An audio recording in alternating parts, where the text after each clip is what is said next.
Hey folks, this is your host, the one, the only, Thrifty Gamer 83 here, bringing you my take on the original Xbox.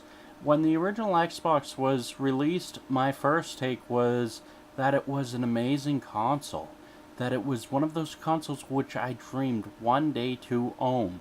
So, about 2 years ago, I finally bought myself an original Xbox from a Goodwill, and it worked wonderfully. For 2 years, it has worked wonders. It is my favorite system of the Xbox consoles. It really delivered for me when I went over to my older brothers to play Halo 1 and 2. It also had Fable, which I really enjoyed playing with my older brother, and the Baldur's Gate series. I just remember having so much fun with the Xbox, and really, it brought home a world of difference for Microsoft on market share, and the fact it was DirectX based. It really showed just what could be done, just why they kept it secretive and for so long tried to remain hidden. Microsoft managed to pull off something which was completely, really unexpected.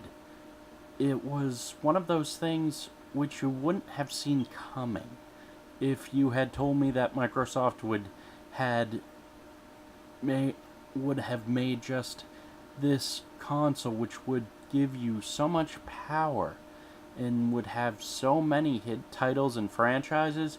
I would have said, yeah, they should really stick to making operating systems because, they had flopped with Microsoft ME. XP was slowly building itself up to being one of the most dependable operating systems of all time. And with the Xbox, you could see something was there. If it had sold terribly, it would have been such a loss for Microsoft that they never would have invested into the 360 or the Xbox One. With that said, I completely believe that Microsoft managed to open up the market share in video gaming and create divisions.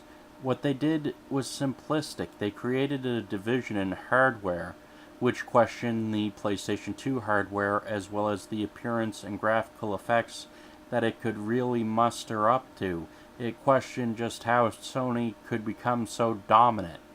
As for Nintendo, the GameCube was one of the most powerful systems at that point in time, but even so, the Xbox managed to make Nintendo question itself.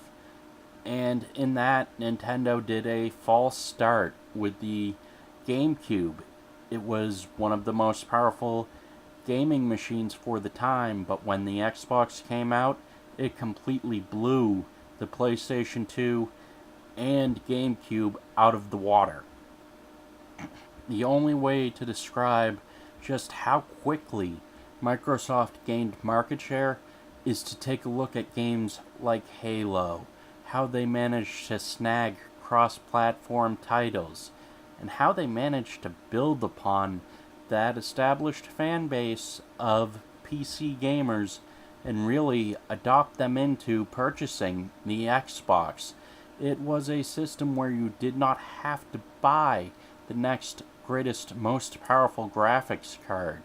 It was just a system that really allowed you to mature with the system, to really watch it expand, to really watch it capitalize on every misstep that Sony and Nintendo had made. It came out at a time which could just be one of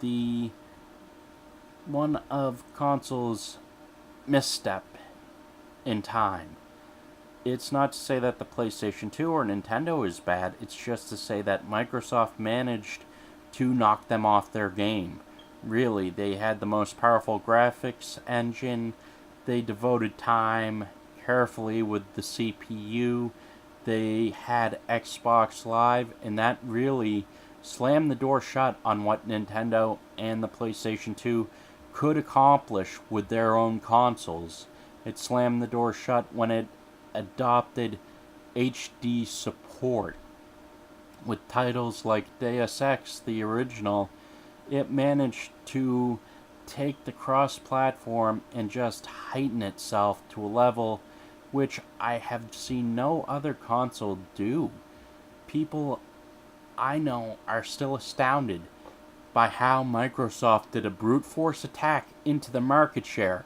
They slayed the beasts of the PlayStation 2 and GameCube. And it just really made it that much more realistic to see how Microsoft could corner the market with the correct time, how they could take platform games and really have them mature, how they could take a game like Max Payne and have it mature, how they could take cross-platform titles like X-Men Legends and have it mature with care and with quality assurance. Microsoft really made the Xbox in a gesture of love and thankfulness to its long time and long suffering operating system supporters, as well as purchasers, as well as devotees, to really come out with the Xbox. It was a pinnacle system which defined that generation in time. It really just had so much power behind it that you really couldn't see what would be coming next. And wow, I was amazed when I first played Halo with my older brother Billy. I was just amazed, just sitting there, astounded by the component cabling, by wow, those graphics are crisp, those graphics are sharp. In the story, wow, Microsoft and Bungie just had us fans. They had us. And they were not going to let us go. They were going to make sure that we purchased each and every one of the series games to make sure that we would still be staying with the Xbox, just keeping us and making us fans just for however long Microsoft could keep us. As for me, my attention to the Xbox consoles themselves came to a disastrous end after owning three 360s, which really made me want to get an original Xbox because the original Xbox were more meticulous with how they were designed, with how quality assurance was performed, with how it was not rushed to market. And really, the platform that Nintendo had at that time was completely swept under a rug. Sony was completely swept under a rug. And Microsoft came out a victor. They may not have sold the most consoles, but they certainly pushed what could be done with the most powerful graphics engine to date. For me, the Xbox will always stay one of those systems which could have failed, which could have very well gone up against the dragons of Sony and Nintendo, been completely swept under the rug, been taken as a loss by Microsoft, and it wasn't. It delivered.